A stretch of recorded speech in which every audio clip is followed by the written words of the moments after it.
Ar-ruhul jadid fi jasadil ummah. Hai mujahid luluh lantakkan jiwa pendosa.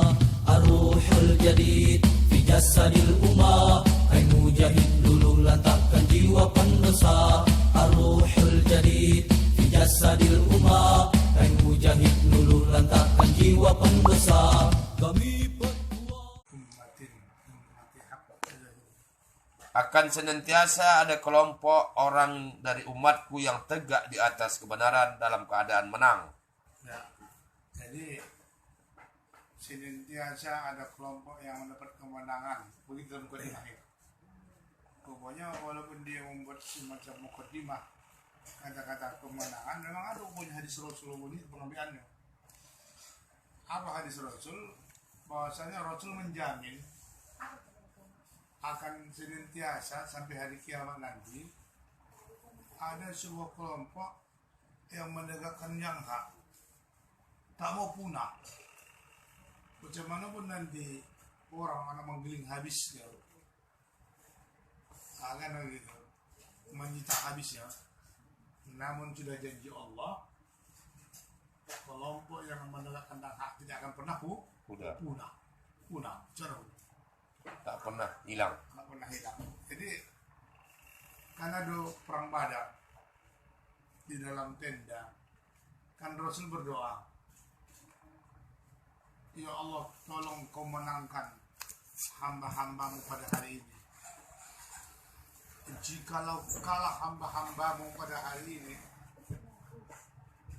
siapa lagi yang akan menyembahmu di muka bumi ini?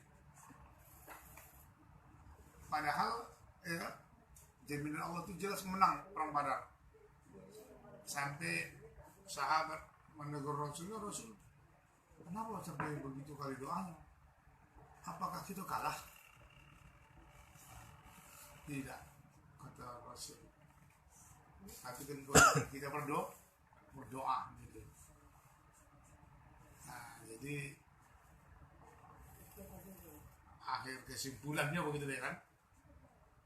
Bagaimanapun hebatnya orang membasmi orang kafir terhadap Islam ini, namun tetap ada senantiasa satu kelompok yang tetap hidup, tak mau pulang sampai hari kiamat. Lanjut.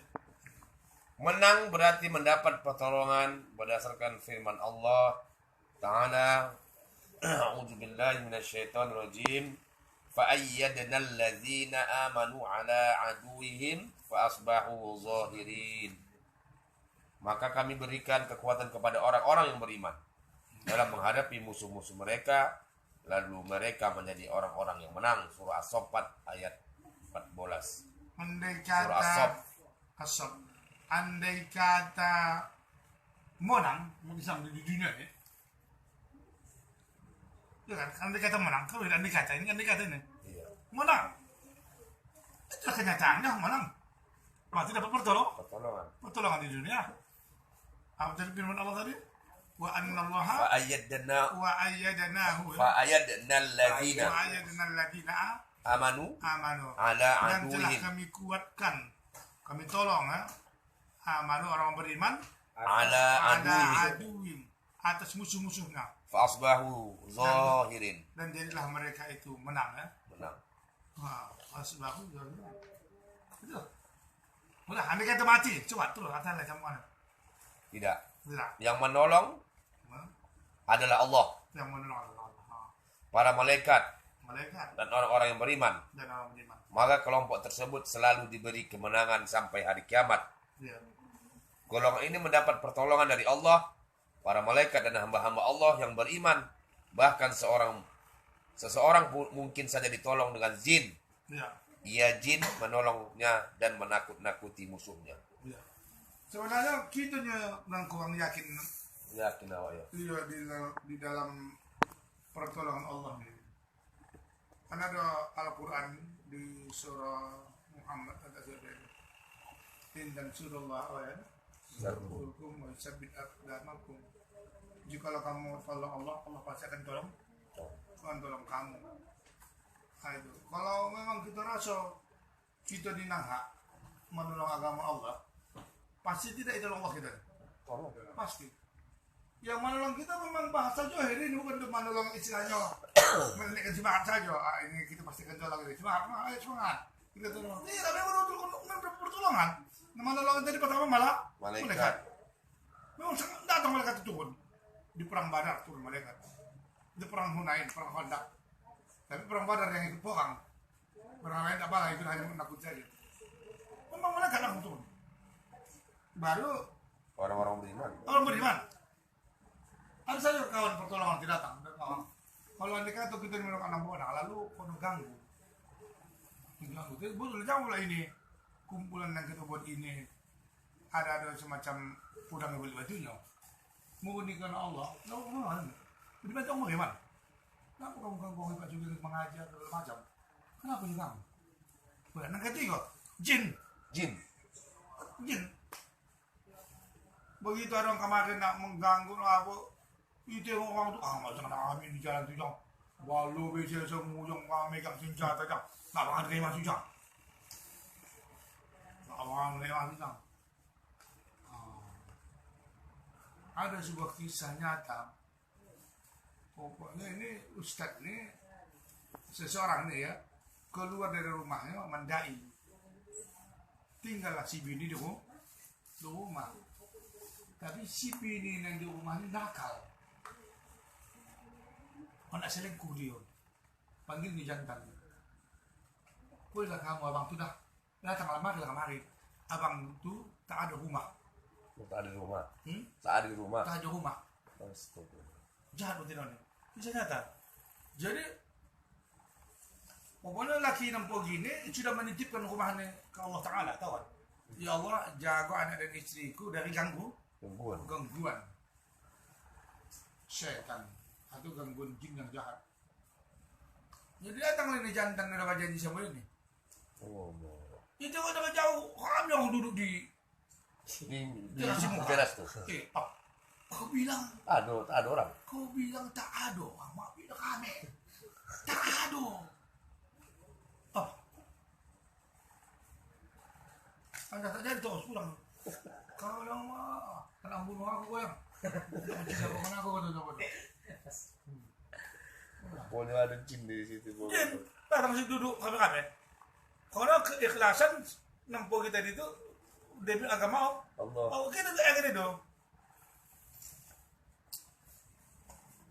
Mau kan terlalu menonjol kali sifat abu kita. Siap. Sifat manusia. Menonjol kali. Sujan. Tak bimbanglah apalah. Semua lah. Lengkap. Ini di nugaun ini tahu kan. Ayo. Itu terlalu menonjol kali, jadi itu membuat kita selalu kalah ya. Saya yakin gitu. Jin pun datang. Jadi di cerita-cerita kata-kata pertolongan Allah itu bukan semacam sebuah yang gitu hanya datang bantuan Allah. Ini memang betul secara johir. Makanya apa dari firman Allah atas sana? Wastabahu zahir. Fayyadnal ladzina amanu ala aduwwihim Asbahu Fa'asbahu zahir itu nyata kan? Nyata. Dia nyata. Bukan semacam pengalan mengabau saja kan. Tidak lanjut. Masuk yang ketujuh. Yang ketujuh. Ila qiyama min mis'ah. Qiyama mis'ah. Kiamat sa'ah atau min? Mis'ah. Oh, cerita nampak. Ila qiyama mis'ah. Sin. Sampai hari kiamat. Betul waktu datang. Iya. Yakni ia selalu dimenangkan sampai hari kiamat tiba. Di sini muncul pertanyaan, yaitu bahwa Rasulullah SAW telah menggambarkan bahwa kiamat tiba pada waktunya manusia telah menjadi manusia buruk. Diriwayatkan oleh hadis Muslim. Manusia buruk ya? Iya, buruk. Kiamat tidak datang sehingga tidak ada lagi yang mengucapkan Allah Allah. Itu dia. Nanti kiamat itu datang, betul kiamat sudah tak lagi menyebut nama Allah. Allah. Nama Allah Taala. Begini, sekarang udah jual kiamat belum terjadi. Kenapa? Masih sempurna lagi la ilaha illallah. Nanti tak apa lama lagi muncul saja illallah. Tak apa lama lagi Allah. Lama lagi hu. Udah gini, jika hu udah gini dah. Udah sudah mau meningkat hu. Udah lama habis kita lagi. Dari Aceh juga. Hah? Huhu itu dari Aceh. Wah, dong. Huhu dong. Kalau saya kira hu tak lagi lah. Udah lagi Allah lagi udah habis. Kiamat dah. Ayo terus. Bagaimana menggabungkan hal ini dengan ucapan Syekhul Islam sampai hari kiamat? Jawabannya, bahwa yang dimaksud dengan sampai hari kiamat adalah sampai menjelang hari kiamat berdasarkan sabda Nabi, hatta ya'tiya amrullah. Sehingga datanglah keputusan dari Allah. Atau maksudnya adalah sampai kiamat mereka, dan yang dimaksud dengan kiamat di sini adalah kematian. Ya, itu peraturan Allah itu dah datang. Jadi kapan kiamat itu? Ketika sudah siapa menyebutkan lagi Allah. Kiamat sudah dia tempat kecil pertolongan itu. Walaupun nanti masih panjang, ada 300 tahun lagi, ada 400 tahun lagi. Ya, mau hancur dunia ini. Namun batas kata kiamat sesudah Allah yang menyebut Allah manusia sesudah itu buku lagi habis bahwa lalu hancur lagi. Nah, terus Karena siapa yang mati, maka kiamat telah datang. ya, tapi yang mati yang telah datang. Kalau kita manakan pun pertolongan itu datang hingga kiamat, maksudnya selagi masih hidup gitu kan. Kalau udah mati, kita Allah tanpa pertolongan Allah. Kalau udah mati, bahasa Allah bisa juga dimaknakan begitu. Jadi mati ini salah satu kiamat juga. Begitu kata Ibnu Taimiyah. Terus. Akan tetapi, penafsiran yang pertama lebih dekat. Nah, tapi yang lebih dekat lagi yang dimaksud kiamat itu memang nanti kalau memang anda hancurnya dunia itu nanti. Jadi mereka mendapat pertolongan atau kemenangan sampai menjelang hari kiamat. Kami memakai takwil ini karena adanya dalil. Dan takwil berdasarkan dalil dibolehkan karena semuanya adalah dari Allah. Baru masuk yang ke-8. Ahlus-sunnati wal jamaah. Ya, Ahlus-sunnah wal jamaah. Itu yang ditolong tuh. Najiyah al-Mansurah itu yang dimaksud adalah Ahlus-sunnah wal jamaah. Mari kita dengarkan dulu bagaimana definisi Ahlus-sunnah wal jamaah itu. Mereka dinisbatkan kepada sunnah. Oh, dan masuk Ahlus-sunnah wal jamaah. Jadi dinisbahkan kepada orang sunnah yang mengikuti sunnah. Jadi seakan-akan dari pemahaman ini tidak disebut Ahlus-sunnah wal jamaah kalau tidak paham sunnah. Begitu tuh mafhum muwafaqahnya. Ya, mafhum pemahaman sesuainya. Ahli sunnah wal jamaah. Arti ahli ini kan ahli sunnah, ahlul bait. Ahlul bait itu penghuni rumah, tuan rumah. Jadi ahli sunnah, tuan sunnah, ahli sunnah, paham sunnah. Ternyata dia tak paham sunnah. Berarti kalau menurut itu bukan ahli sunnah, bukan ahli sunnah. Bahasanya cukup sederhana sekali. Mengapa antum marah? Tidak dikatakan kau tak ahli sunnah. Kenapa? Kau tengok kau, nama pun kau tak paham sunnah. Maksudnya kan jamaah apa organisasinya. Jadi kalau antum ahli sunnah tentu antum paham tentang sunnah. Karena mereka berpegang teguh dengannya. Nah itu karena ahli sunnah itu orang yang berpegang teguh dengan sunnah yang dimaksud. Setidak-tidak orang berpegang teguh ya dari pembicaraan dia. Dari praktik dia kan itu menunjukkan orang berpegang teguh ya. Iyalah. Kalau bahasa kita namanya fanatik gitu ya, fanatik itu bahasa itu masih berpegang teguh. Mana dikatakan orang berpegang teguh dari pembicaraan dia ada menunjukkan di situ. Kau bilang kan dia kata kamu berpegang teguh. Pembicaraan dia tidak ada nampak atas itu.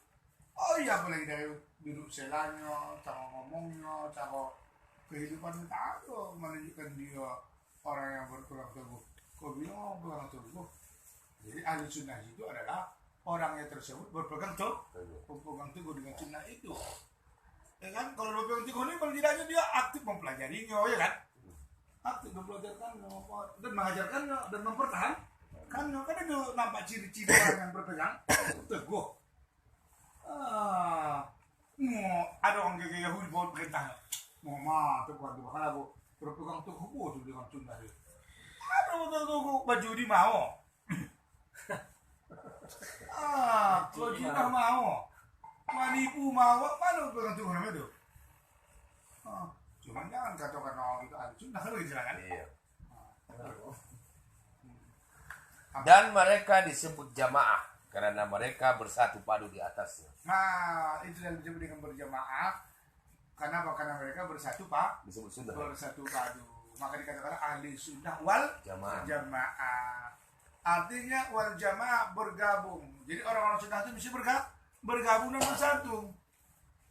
Maka dikatakan wal jamaah. Jadi kalau ada ahli sunnah song-songan, dikatakan wal jamaah. Itu tidak lima satu lagi. Yang maksudnya lima satu.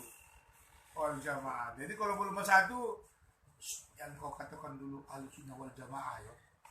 Baru ahli sunnah saja. Belum berjamaah. Belum berjamaah. Masih pocak sana, pocak sini, pocak sana. Jadi harus bersatu baru nanti kata wal jamaah. Wal jamaah kita bawa ahli sunnah. Tidak baru ahli sunnah. Mari saudara-saudara kita mazhab ahli sunnah wal jamaah. Jangan pakai jamaah. Kalau masih berfirqah, masih berfirqah. Masih. Tapi kalau di kalangan kelompok itu ini kita katakan wal jamaah boleh lah. Kalau kita sama kita kan masih bersatu. Kalau antum kata kalau wal jamaah secara umum belum. Tidak hanya ahli sunnah. Ahli sunnah saja lah. Sama ahli sunnah, sama ahli sunnah. Itu aja lah. Namun bersatu tidak. Bersatu tidak. Masing-masing mengatakan sampan dia yang lebih kadang tapi kalau dalam sebuah kelompok itu rumahnya udahlah kita ini juga wal jamaah. Saudara-saudara kita sebagai ahli sunnah wal jamaah dalam rumah ini saja Ada tinggal di situ ya. Dalam rumah ini saya tak boleh keluar. Ya kalau udah bukan bersatu ada. Iya. Kalau bilang kalau masing-masing bilang bersebab apa itu lah kan. Ini masing-masing begitu. Satu terus. Jika Anda mengatakan bagaimana dikatakan ahli sunnah wal jamaah karena mereka adalah jamaah.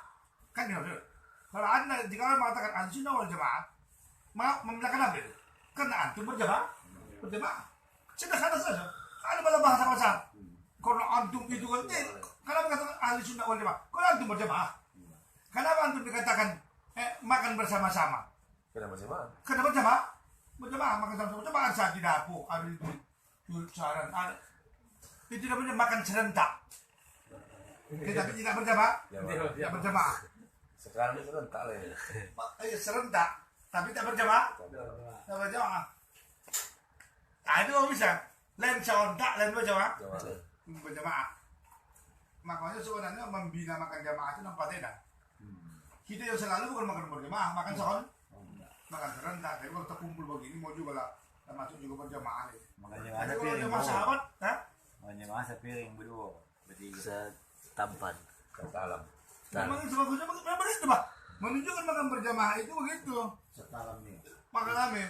Kita juga belum mengapakan. Kalau mau nanti kita makan musola yang ada di dalam kita. Ompong atau Jangan kabeh doang. ambil sedikit cuk. Makan lama. Tapi jangan kamu katakan itu makan sama sambil. Itu makannya Rasul dan para sahabat. Waktu itu perang Badar, perang Hunain, itu makannya. Itu mengamalkannya. Itu makannya. Jangan macam bendera juga, bendera ACI gitu. Padahal bendera agama bukan bendera HTI, bendera kaum muslim. Lanjut. Jadi begitu ya, kalau bisa begitu dan kita makan. Ada cap, begitu toh cap, gitu kan. Ada pula lah Yahudi kadang-kadang dan kawan makan ya. Bisa lah itu. Kadang tangannya kotor tangan. Ada jangan Yahudi kok. Padahal hikmah yang pernah dipelajari oleh seorang profesor makan berjamaah tadi. Hebat rupanya pengaruh makan berjamaah ini. Kita bisa menetralisir penyakit kawan kita yang ada. Kalau penyakit kita dikarenakan makan bersama itu bisa menetralisir. Ada antibodi masing-masing. Aduh, macam-macam. Netral deh. Awak tak paham. Netralisir kan. Jokoknya tunjukkan. Bagaimana sesuatu bisa disandarkan kepada dirinya sendiri? Jawabannya, Ya. pada dasarnya arti kata jamaah adalah berkumpul atau bersatu. Ia adalah isim masdar. Ini pada dasarnya. Kemudian dari dasar ini dipindahkan pemakaiannya menjadi kaum yang berkumpul. Kaum yang berkumpul ya. Jadi makna ahli sunnah wal jamaah adalah ahlus sunnah wal ijtima. Mereka diberi nama ahlus sunnah karena mereka berpegang kepadanya, dan jamaah karena mereka bersatu di atasnya. Ya.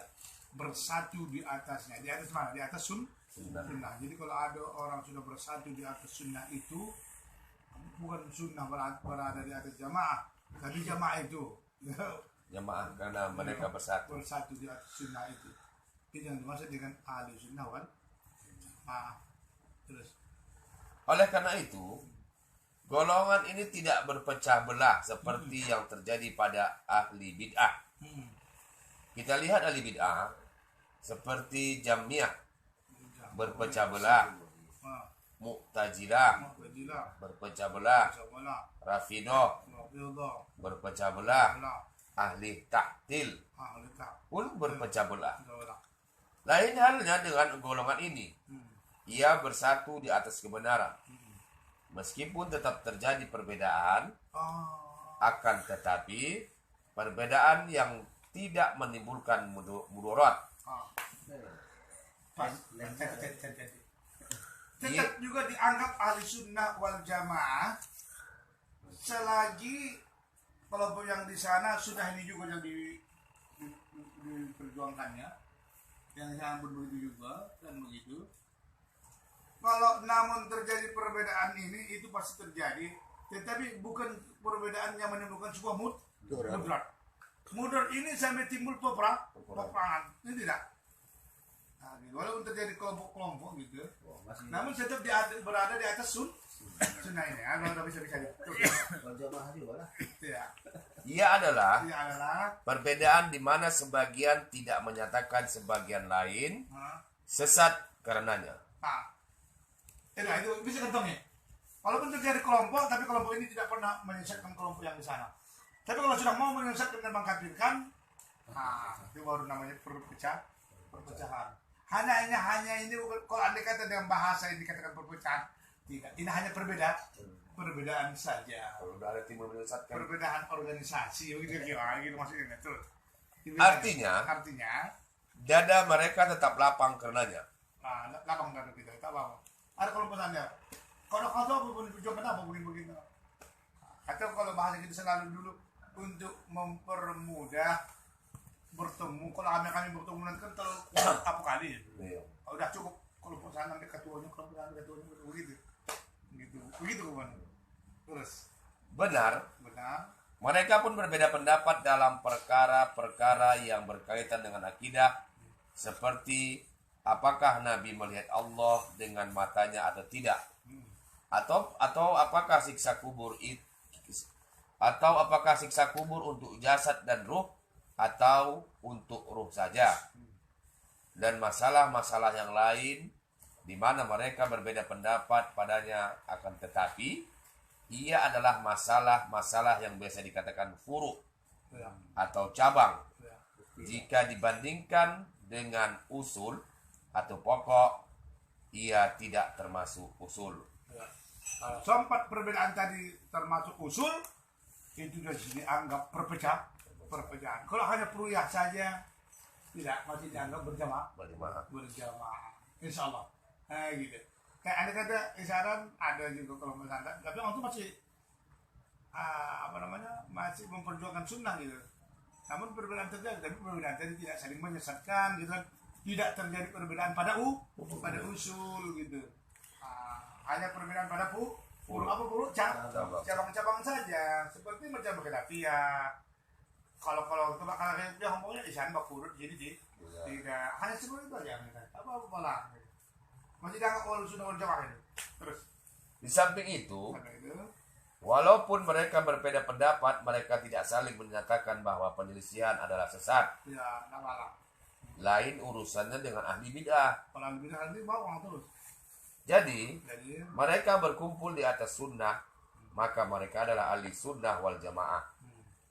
Dari ucapan penulis rahimahullah, diketahui bahwa orang yang menyelisih jalan mereka tidak termasuk ke dalam golongan ahli sunnah wal jamaah, Asy'ariyah dan Maturidiyah. Misalnya, mereka tidak dianggap sebagai ahli sunnah wal jamaah dalam hal ini.